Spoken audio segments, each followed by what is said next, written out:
Hey everybody, Aaron Zamzow with the Fire Rescue Fitness Podcast. Today we're going to talk about how to stay healthy and what you need to focus on through the ages as a first responder, from your 20s all the way up through your 50s. What do you need to do? What do you need to focus on to stay fit for duty? It's time to get fit for duty with the FRF Podcast. Here's your host, Aaron Zamzow. Hey everybody, Aaron Zamzow here again, Fire Rescue Fitness. Thanks for listening to this podcast.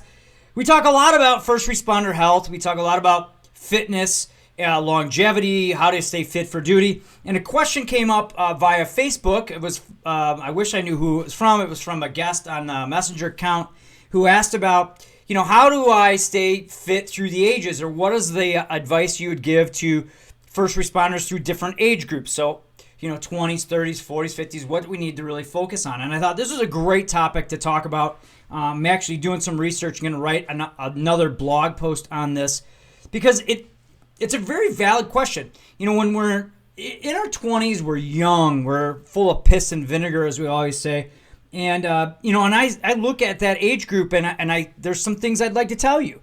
When I went through my 30s in my career and 40s now, tail end of my 40s, what are the things that I see that, personally I've had to focus on, and that I see others in that same age group focusing on. So what we're going to talk about is, what do we need to focus on in our 20s, 30s, 40s, 50s? Full disclosure here, this doesn't necessarily just mean, hey, if I'm 20 in my 20s, I need to look at, training more functionally. I mean, you got to do all these things all the way through the broad spectrum of your career. There's just different places to emphasize as you age, actually, within this, fire service or, as a first responder. Life changes a little bit. Your priorities change a little bit. Your ego. And that's the main thing that holds us back a lot, is our ego gets a little bit less, and you're a little more open to different things. And so let's dive into this a little bit more, what I'm talking about, right? So when you're in your 20s, you're usually full of piss and vinegar. I see this a lot. I see, guys, men and women in their mid-20s, they're probably a lot of times were athletes back in high school, and now they get that job as a EMT, a medic, a firefighter, police officer. And what they're doing, they know they need to stay fit for the job, which is awesome. But they go about it all wrong, because typically what that generation or what that age group does is they go back to training how they used to train. So, for instance, I've done some work down in Memphis Fire Department. A lot of Division I football players, when they want to get back in shape, they train like they're football, which they're not. First responder, being a firefighter, is a little bit different. The playing field's a little bit different. And the thing that you need to do in your 20s, and actually if you're just getting into the fire service, so if you get in late like me, I got in when I was in my mid-30s, I should say early 30s, you got to look at training more functionally. So I pick on the bench press, but like lifting bench heavy, deadlifts heavy, those are great things, but there also needs to be some components of functionality, more core work, more mobility work, right? Full body training sometimes, not just muscle groups, because we don't isolate on the fire ground. You want to make sure that you stay mobile and strong through different ranges of motion and train that way. Look at what you do on a daily basis and try to improve your performance. Think about more performance-based health and fitness, not just lifting heavy stuff around for the sake of lifting it.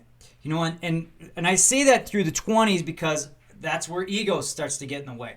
And I have this discussion a lot with family and my stepson. He's full of piss and vinegar. He's a strong boy. And what'll happen is he'll start to go, hey, I want to get more cut up and I want to get more mobile. And then he sees someone else in the gym lifting heavier than him, and he changes his whole training status up in how he trains. And I think that happens a lot, in the fire service. We have those egos. We want to try to lift heavy. We feel better when we lift heavy. Not saying don't do that, but add other components in your 20s that will set you up for better performance, not only through your 20s, but into your 30s. And speaking of the 30s, now as you aged, right, you got through your 20s, you maybe got an injury or two. When you get into your 30s, it's more about staying consistent and starting to really establish healthy habits in nutrition and fitness, making sure that it's part of your life. That's where I see the biggest disconnect from health and wellness is typically members of the fire service in their 30s. They usually are just in the middle of starting to have kids. Responsibilities come up. They might actually even be promoted if they've been in the fire service for a little bit of time. And so those outside responsibilities start to get in the way and take their time.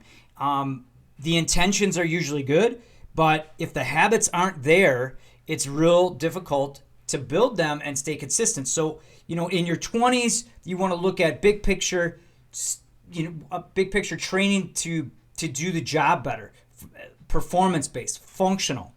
30s, you want to make sure that it's a little bit more focused on staying consistent, building solid habits, working out consistently, making sure that you understand nutrition a little bit better, and time management, how you can work out more efficiently through your 30s. Now, when you hit the later part of your 30s, you start to do this thing, you start to feel things a little bit more. The joke that I always have is when you go out, you can't recover, right? Even though I'm a fitness guy, look, every once in a while, I do like to engage in a cocktail. And what you find is that you can't recover from that as quickly. Same thing with workouts and maybe fires. You'll see that you're sore for a couple of days. We just did a RIT training where I was kind of bounced around as the patient or the down firefighter, and I was sore for a couple days after that. When you're in your 20s, you bounce back. In your 30s, you start to realize that you're not able to do that as much. And that reality sometimes stings, and that's when the ego starts to kind of, take some shots, and that's when you just really need to stay consistent with fitness. Again, make sure that it's part of your lifestyle. Now, when you get into your 40s, if you set that up, when you get into your 40s, you're consistently working out. You understand how nutrition will affect not only your health, but your mood and your performance. You really need to focus then on allowing your body to recover more and really focus on recovery, stress management, and mobility. And I like to use Tom Brady in this example. He's 45 at the time of this podcast, and he's still, we think he's coming back. He's leaving. I don't know what he's doing, but he's able to perform at 45 in the NFL. And he mentions a lot called pliability, and I believe it's very, very it's very telling. Pliability to me means understanding recovery, mobility, how to manage stress, how your body can adapt to the stress. Like in his particular job as a quarterback, he takes some shots from time to time, and how does his body react when he takes those hits, and how can he kind of make sure that he's strong enough and mobile enough to still do the job. And when we look at first responders, I think there's a direct correlation. You're stepping up on that engine or that ladder, anywhere from 80 to 100 times. That's 16 to 14 inch step. You have to stay mobile in order to do that. The gear restricts us, but if you're mobile, it won't restrict you as much. Meaning, your shoulders, you got to be able to reach behind you to get the SCBA on. Patience, you got to be able to reach and drag the patients. Car extrications, you're moving through all these different planes of motion, right? Like, it's not like forward and back. It's a lot of twisting. It's a lot of lifting, a lot of carrying. And when you're in your 40s, you don't necessarily move as efficiently, especially if you're not training properly. And that's where coming in your 20s and understanding the functionality and how to improve your performance and how you move, move and perform in your 20s, establish the habit of continually working on that in your 30s, and then your 40s, focus more just on movement, mobility, and that stress management side of things. That's really where I believe we need to focus. I'm in my 40s. I'm in my later 40s. The job starts to take its toll. You at this point, in your career, you probably have an injury or two. It's managing those injuries. if I'm supposed to do a workout and I didn't get a lot of sleep the night before, I'm going to tone it down a little bit and do more recovery mobility work. And number one, I do that because I know it works. And number two, my ego doesn't get in the way, right? My ego doesn't tell me I got to lift really, really heavy. I don't really care to do that. I care to be able to move, and I care to be able to manage stress, right? PTSD will start ringing its ugly head in your 30s and 40s because you have more exposure to trauma. And so you have to really understand the basics of recovery, understand what goes on, not only physically, but mentally. What are you doing? How is your body responding? How is your mind responding to the stresses of life and the job? So fitness in your 40s, you got to stay mobile. Take extra time, understand how your body is feeling and responding, and manage mobility and stress. That, to me, is the pinnacle. And not to say that you shouldn't do that in your 30s and your 20s. You should. You should do this all the way through your career.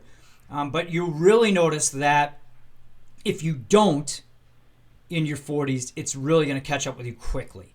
And even going into your 50s and later 40s, I would add in the component of managing your health in general, looking at cancer screens. Make sure that you're really placing a lot of focus on your physicals every year. Making sure you're looking at your skin, staying up to date on all of the cancer screens and pre-screens, and really digging into managing your overall health. And right, like, hear what I'm saying here, folks. I'm not saying don't do that when you first get in the fire service. What I'm saying is that it becomes more imperative the older you get. And for me, getting in the fire service in my 30s, it took me a little bit of time to understand functionally how to train. I've worked with athletes, worked with pro athletes, and when I first got in the fire service, if you've heard my story, I was getting my butt kicked because I wasn't training functionally. I didn't understand what it all entailed. And that's why I'm going back and recapping here, but going back in your 20s and when you first get in the fire service, understand you are training for a physical job, and your playing field is very diverse, but you have to adjust your training to adapt to that playing field. And then the next step of that is to stay consistent through your career. Make sure fitness is a consistent part of that.